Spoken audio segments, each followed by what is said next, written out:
makalimutan, gusto ko munang banggitin ang mga taong kailangang pasalamatan dahil kung hindi dahil sa kanila, hindi tayo matutuloy sa kick-off rally ngayong araw. Unang-una sa lahat, syempre ang ating pinaka-main organizer, Board Member Kirby Salazar. At kung nandyan si BM Kirby, nandyan din syempre ang Eco Bang Volunteer Center ng Cavite. Gusto natin pasalamatan ang tulong ni Sec. Governor John Vic Remulla, Board Member Abel Remulla, syempre, Mayor Jenny Marzaga.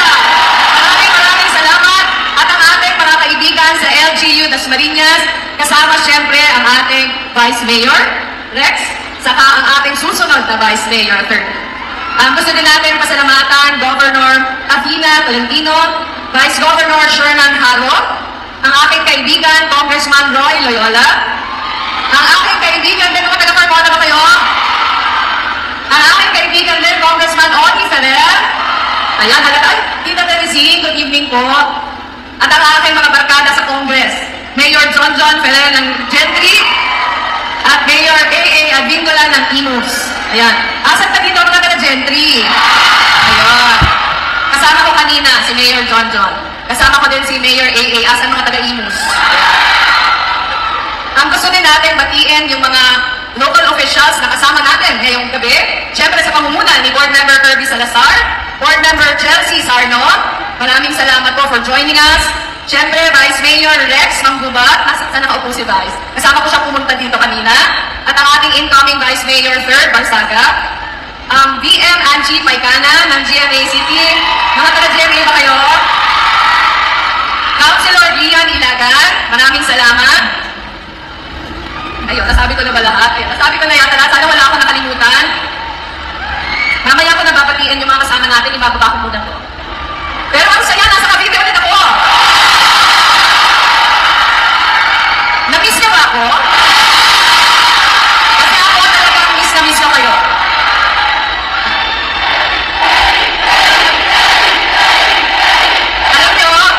Alam niyo, tuwing nagagawi ako dito sa Cavite, palagi akong may baon ng mga core memory.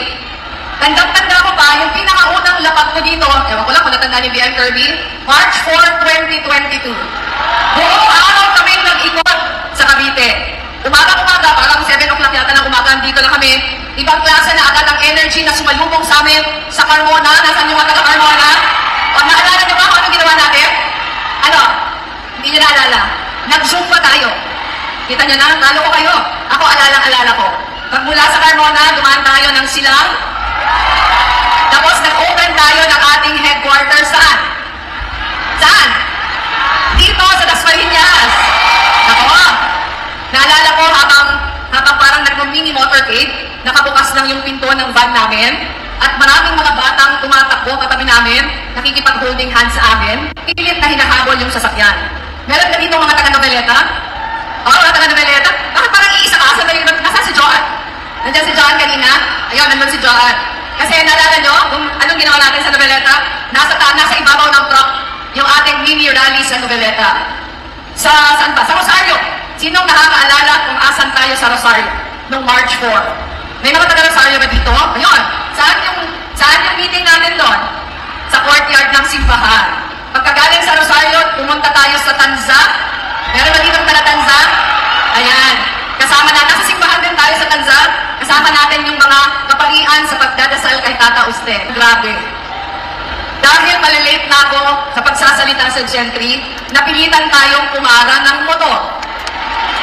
Pero parang itinadhana naman na ang napili natin ay si Sherwin, na noon ay hindi pa natin kahanay. Pero bakit iba pa yung presidente niya noon? Naihatid na ako sa rally ng buong buo. Di ba, Sherwin? Buti hindi mo ako inulog sa motor.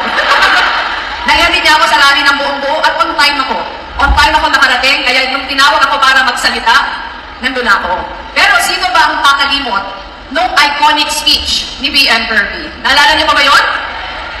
Yung maluha-luha na ipinangako sa atin ni BM Kirby, nandito na ang Cavite. Diba? Alala niyo yun? Naalala niyo ba kung pagkatapos ng rally sa Gentry, kailan ulit ako bumalik? Naku, naalala nyo, May 1, 2022. Asan tayo noong May 1, 2022? Andito sa Dasmariñas, sa labas nitong arena. Kanina, kasama ko si BM Kirby, saka si Vice Mayor Rex, saka si incoming Vice Mayor Ferd, sinilip namin from the Mayor's office. Yung pinagdausan ng rally natin noong May 1, 2022, ang laki-laking lugar. Sabi ko kay BM Kirby, talaga bang napuno natin yun? Diba? So, napakarami natin dito sa Dasmariñas, napuno natin yung lugar. Mas malakas na awan niyang si Tim, proud Lenny campaigners na noon. Kung sa Gentry hindi pa, sa Dasmariñas, oo na. At sa katunayan, kasama na sila sa pagtaas ng ating kamay sa entablado. Pero ang hindi nyo alam, nasa sidelines ng stage sa Dasmariñas may aksidenteng nangyari. Papaakyat kami ng hagdan, parang ganyan, nahulog yung hagdan. Buti na lang, nakataas na ako sa entablado, pero yung lahat na kasama ko, pati si nahulog sila. Buti na lang at hindi, ako, parang ilang araw din na naramdaman yung mga sakit ng balakang dahil sa pagkahulog sa stage. Kaya lalong naging memorable yung rally dito sa Dasma. Pero ano na nangyari dito sa Cavite, bahagi ng pag-uumapaw na alaala ng ating People's Campaign. Sa mga buwan na mag-iikot sa buong bansa, nakaipon tayo ng mga karanasan na hindi natin makakalimutan at buong buhay natin napapahalagahan. Alam ko, na tulad ko, marami din kayong kwentong sa inyong mga puso hanggang ngayon. Tama ba yun? Yung mga alaala pa nung kampanya hanggang ba ngayon, bitbit nyo pa rin sa mga puso nyo? Di ba? Parang 3 taon na pala yung lumipas, pero pag inaalala natin, parang kahapon. Di ba? So mula sa iilan, lumawak ng lumawak ang ating hanay. Naalala ko, hindi ko sukat akalain na napakarami pala sa inyo ang naghihintay lang sa mga sulok. Sumisilip, nag-aabang ng tiyempo, at nag-iimbak ng lakas ng loob para magpahayag at makilahok. At nang tumapak na sa liwanag, talagang lumakad kayo ng katabi namin, pasulok, sa paghahangad na imulat ang mata ng mas nakararami. Doon natin napatunayan na ang tapang at pag-asa sadya palang nakakahawa. At mas mabilis itong kumalat kapag tulong-tulong tayo sa pagbabahagi nito. Nag-ambagan tayo kung anong makakaya. Naalala niyo ba nung kampanya? Di ba ang kadalasan sa kampanya parang naghihintay lang tayo sa kandidato? Naghihintay tayong bigyan tayo ng cards, abutan tayo ng t-shirt, naghihintay tayo ng order ng kandidato natin kung anong kailangan natin gawin. Pero nung kampanya natin, hindi na tayo naghintay. Di ba? Lahat tayo nag-iisip, ano kaya yung maiaambag ko? Yun yata yung unang kampanya na pagbihira kasi ang tarpaulin binibenta sa Shopee at mabenta siya. Di ba? At kahit anong campaign merchandise, yung creativity natin, pigang-piga talaga. Di ba? Ito na siguro yung kampanya na napakaraming mga murals at nakakatuwa dahil alam niyo ba hanggang ngayon, pag nadadaanan ko yung mga murals, talagang hinihintuan ko pa din at pinipicturan ko. Kasi alam mo na labor of love talaga yon para sa bayan. Kumatok din tayo sa mga bahay-bahay. Sino ba dito yung nakaranas na mag-house to house? Ayun, dami, di ba?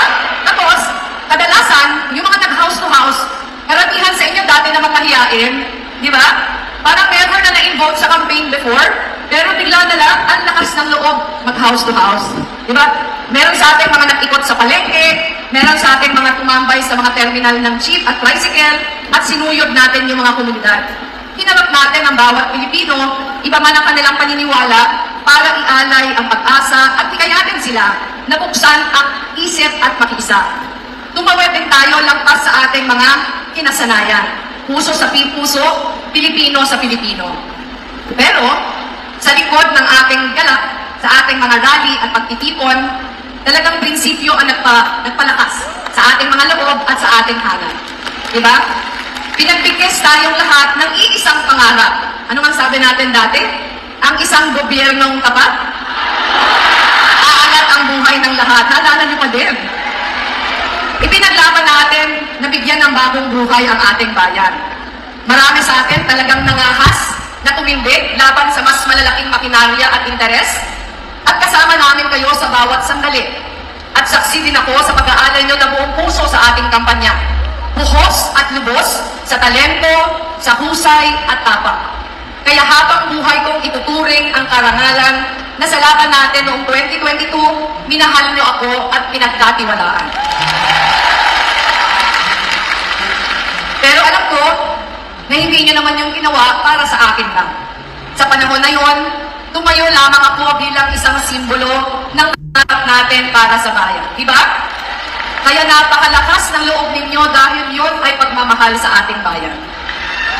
Ngunit, may kasabihan na kapag matindi ang pagmamahal, malalim din ang maiiwan na sugat. Tama? Tama. Kaya nang hindi napakaraming luha ang bumuhos. Sino ba dito yung umiyak? Siguro kasabay nito yung pagtanong, pagtanggi at pagbabakasakali. Marami siguro mga hinanakit at paghihinayang. Ramdam ko naman ang mga agang-agang. Kinikilala natin ang lahat ng ito bilang bahagi ng pag-ibig na masidhi at naghuhumapaw. Alam ko na para sa marami, hindi pa nawawala ang kirot ng pagkabigo. Sabi ng iba, grabe naman, 3 years na, hindi pa din nakakalimutan yung heartbreak. Mas malalim daw ang pagmamahal, mas malalim din ang sukat. Di ba? Pero pagkatapos ng nakaraang halalan, talagang hindi maiwasan na makaramdam ng mga pagkadismaya sa mga nangyari. Napapansin nga natin, tuwing may sasabog na issue sa ating bayan, parang hindi maiwasan ng iba magsabi, sabi ko na sa iyo. At nakikita natin sa Facebook, mahilig pa din tayong maglapag ng mga resibo at mag-post ng mga throwback, di ba, ng ating mga plano para sa gobyerno. At kasama nito, paminsan ang paghuhusga sa mga kababayan natin na hindi tumukon sa ating panawagan noon. Pero, hindi pwedeng manatili na lang tayo sa pagkabigo at paninisi dahil hindi naman natapos ang laban noong 2022. At hindi rin doon natapos ang ating tungkulin bilang mga Pilipino. Hindi tayo pwedeng tumigil. Ngayon, nahaharap tayo sa bagong yugto, ang midterm elections, kung saan may pagkakataon muli tayong palakasin ang ating hanay. Nakita na natin na sa loob ng mga nagdaang buwan at taon, napakahalagang plataforma nito para unting-unting masagin ang pananamantala sa taong bayan. Ang patunay nito, si Senator Risa Hontiveros. Na alam natin tunay na tuminindig para sa interes ng mga Pilipino. Proud tayong lahat sa kanyang performance sa Senado. Pero di ba, mas gagaan ang laban pag meron siyang kasama. Kaya ang susunod na atas para sa atin lahat, bigyan natin si Senator Risa ng mga kaalyado at katuwang. Mga kapwa niya matitino at mahuhusay. Natitindig kasama niya sa lahat na laban. Magagawa natin ito ngayong 2025. Iupo natin sa Senado ang dalawa sa ating pinakamasigasig na mga kasama. Unang-una, number 5 sa balota, Senator Bam Aquino. Kampiyon ng libreng edukasyon at siguradong trabaho. Higit pa sa husay, si Senator Bam, parang hindi na ako sanay yung matagal magsalita, nawawala lang ako ng boses. Kulang sa practice. Higit pa sa husay, si Senator Bam ay nasasandalan sa pinakamalalaking laban. Alam na alam ko ito dahil siya yung aking naging campaign manager nung ako ay lumaban for the vice presidency sa 2016 at siya ulit ang aking piniling campaign manager nung ako napalaban noong 2022. At bagamat marami ang mga hamon na ating hinarap, kampante ako dahil siniguro niya na maayos ang lahat. Ganyan ang senador na kailangan ng taong bayan. Mahusay at maaasahan. At syempre, kilalang-kilala niyo ito. Ang aking partner sa ating makasaysayang People's Campaign. Number 51 sa balota, Senator Kiko Pangilinan. Ang masisiguro na hello pagkain sa mas mababang presyo, tapat sa tungkulin at batak na sa serbisyo. Nung napasabak ako noong 2022, naalala niyo ba yon? Last minute ako nagdesisyon. Pero si Senator Kiko ang unang-unang pumasok sa isip ko na maging kasangga sa laban. Handang-handa na siyang tumakbo noon bilang senador. Kumpleto na yung kanyang mga cards for senator. Pero isinantabi niya ang sariling ambisyon para samahan ako sa pakikipaglaban para sa bayan. And after ko siya nakasama ng mahabang panahon nagkakampanya, alam kong hindi ako nagkamali. Napakabuting tao, honest, saka maaasahan na kasangga. Ganyan ang senador na kailangan natin. Yung sasamahan ka sa hirap at sa ginhawa mula umpisa hanggang sa dulo. Kung kumandidato siya noon bilang senador, sigurado na sana. Pero isinantabi niya ang kanyang ambisyon sa isang laban na walang kasiguruhan. At yon ang isang pagpapatunay kung gaano kalalim ang pagmamahal sa bayan. Sina Bam at Kiko ay dalawa sa pinaka-matitibay na patunay na ang tunay na nagmamahal, hindi ka lolokohin, hindi ka iiwan, at hindi ka susukuan. Sa kabila ng pagkakadapa at mga kabiguan, muli silang sumusubok, iniaalay ang sarili para sa kapakanan ng ating bayan. Hindi para sa pansariling interes, hindi para magpakasasa sa kapangyarihan, hindi para linlangin ang taong bayan. Tumitindig silang muli bilang kampyon ng bawat Pilipino na nangangarap na mas magandang buhay, mas maraming oportunidad at mas maliwanag na bukas. Alam ko, sang-ayon kayo. Kung qualifications lang ang basehan, dapat sure win na ang ating mga pambato. Pero alam natin na hindi madali ang kinakaharap nating laban ngayon. Umabangga sila sa malalaking pangalan, sa mas malalaking makinarya. Pero ang good news, may laban tayo. Sina Senator Bam at Senator Kiko, kumakatok sa winner's circle. Nandiyan na, malapit na. At sa tulong nating lahat, naniniwala ako na makikilala pa sila ng mas marami tayong kailangan gawin. Marami tayong pagkakataon para makiambag. Simulan sa simpleng pagtawag sa inyong mga kapamilya, sa pakikipag-usap sa mga kaibigan at kapitbahay, ipaalala sa kanila kung bakit mahalaga ang pagpili ng mga tamang tao para sa Senado. Ipakilala ang ating mga pambato, hikayatin silang bumoto at bantayan ang ating boto. Gaya ng 2022, buhay rin ang panawagan ng volunteerismo. Bukas ang kampanya sa inyong tulong at mga talento. Muli nating patingkarin ang paligid. Pinturahan ng mga pader, kumanta at sumayaw para sa pag-asa. Muli tayong bumaba sa mga komunidad para naman ipakilala ang mga tunay na senador ng taong bayan. Ibahagi sa kanila ang pruweba na posible ang magkaroon ng mga lingkod bayan na tapat, mahusay, may malinis na track record at may tunay na malasakit sa mga Pilipino. Muli natin buhayin ang lakas, ang sigla at ang saya noong nakaraang kampanya dahil hindi pa tapos ang ating laban.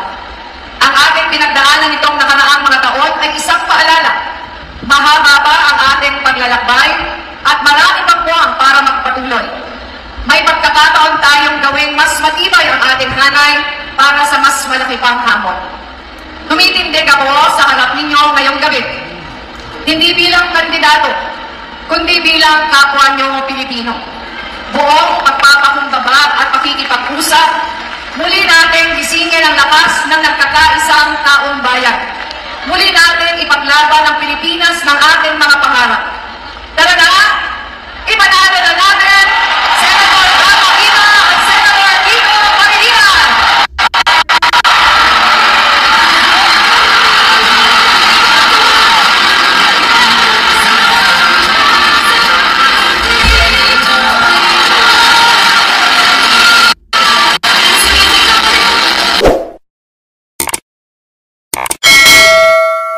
Welcome to Team Sam TV, your channel for the latest news updates.